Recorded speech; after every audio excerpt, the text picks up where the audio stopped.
This convict outlived a life sentence. Welcome back, Charlie here. These criminals were sentenced to decades behind bars, but lived longer than their prison sentences. From people wrongly sentenced to decades in jail, to dangerous criminals set free after serving more than 70 years. First, we have to look at Ricky Jackson. Can you imagine being in prison for 40 years of your life for a crime you didn't commit? Well, that actually happened to this man. When Ricky Jackson was only 19 years old, he was arrested for a crime he did not commit. Police said he took the life of a salesman named Harry Franks. The only evidence cops had was a witness statement from a 13-year-old named Eddie Vernon. Aside from that one witness, there was zero physical evidence. Despite this, Ricky Jackson was found guilty. He was initially given the death sentence, but after several appeals, this was changed to a life sentence. Ricky was sent to prison in 1974. He thought he was going to die behind bars, but in 2013, the witness, Eddie Vernon, broke down in tears. Eddie admitted he did not see Ricky take the life of Harry Franks, and instead was coerced into saying this by cops. It turned out Eddie Vernon never even saw the attack take place. This shocking revelation meant that Ricky Jackson was finally released. He was given freedom in 2014 after spending 4 decades behind bars. But sadly, this meant he was now an old man at the time. Ricky Jackson was given $18 million in compensation, but some say that's not enough for all of those decades lost. But would you take $18 million to lose 40 years of your life? Personally, I definitely wouldn't. Moving on, we have to look at Betty Smithee. Betty Smithee is America's longest-serving female inmate. In 1963, this woman took the life of a minor. For this crime, she was given a life sentence. But while she was behind bars, she managed to escape 4 times, although she was caught again every time. Eventually, she decided to stop trying to escape and instead improve her life. She got educated behind bars and began writing poetry. In 2003, Betty applied for parole.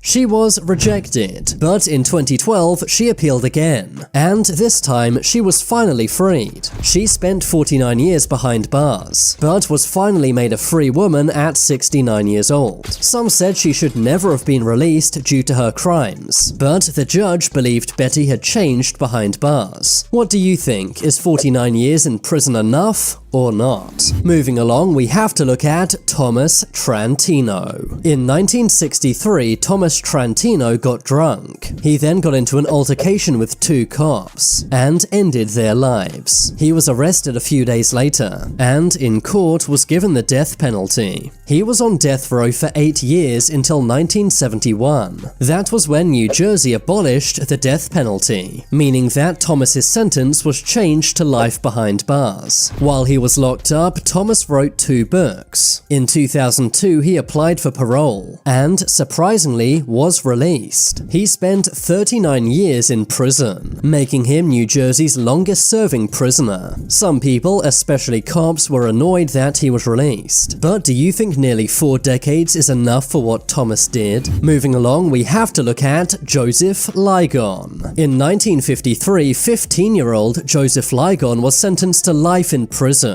You see, Joseph had got drunk and decided to do some robberies. This caused 6 men to be injured and 2 men to lose their lives. Joseph Ligon was found guilty for what he did and was sentenced to life behind bars. Decades went by, but in 2016, the law changed. It was ruled that life sentences for juveniles were unconstitutional. As a result, Joseph was released in 2017. He had spent 68 years behind bars, going in at age 15 and leaving at age 83. But here's the surprising thing. Although Joseph was free to go, he refused. He had spent 68 years behind bars and was too used to jail life. So instead, he preferred to stay in prison, which is where he still is to this day. Next, we have to look at Charles Ford. In 1952, this man was sentenced to life in prison and spent 64 years behind bars, all for a crime he did not not commit. He was not even at the scene of the crime. He had allegedly taken someone's life.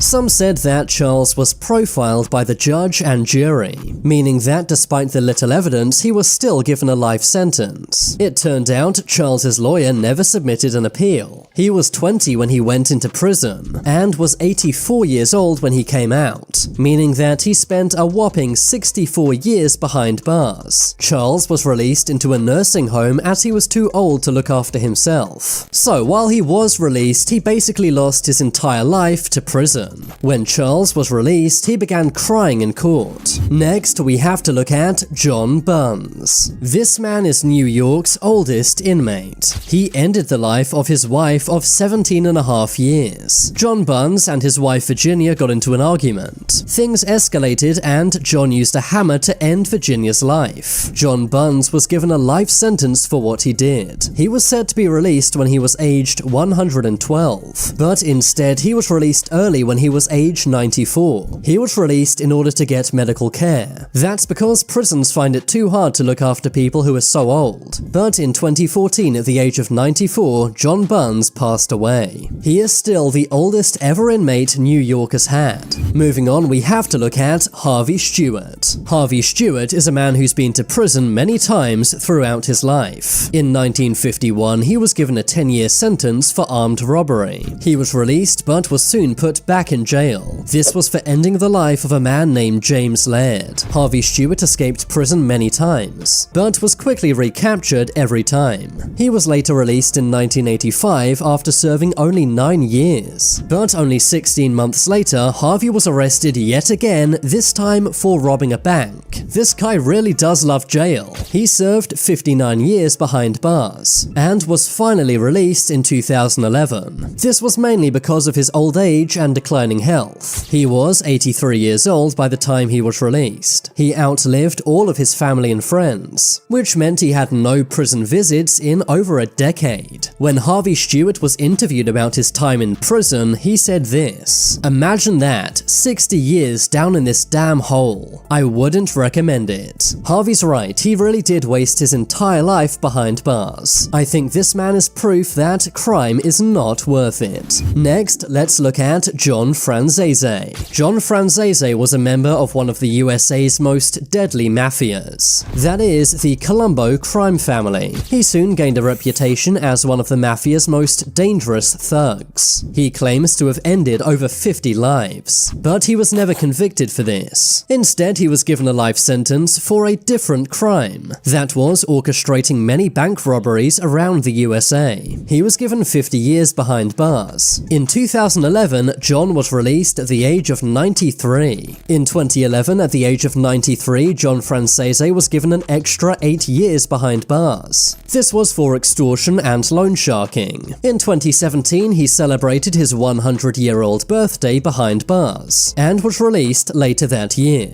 In total, John Franzese spent over 40 years in the can, meaning that he basically lost half of his life. I guess that's the price you pay when you're in the mob. Finally, let's look at James Moore. In 1962, James Moore ended the life of a 14-year-old named Pamela Moss. He was given a life sentence. While in prison, he did various jobs and also got an education. He requested to be released 20 times, but every time the judge said no.